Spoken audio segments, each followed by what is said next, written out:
Zajec, tu Tommy. Robíme teraz jedno špeciálne koliesko.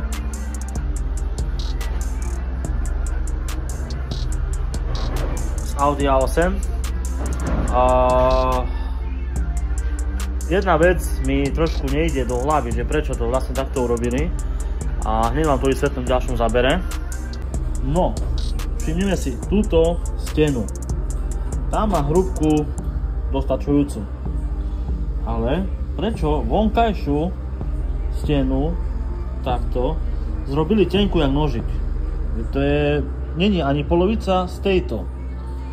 Hej, čiže dosť také, na to, že to je Audi, čakal som trošku viacej materiálu.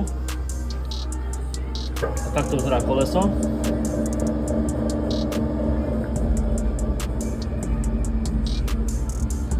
A keď vydržíš do konca, tak uvidíš aj výsledok.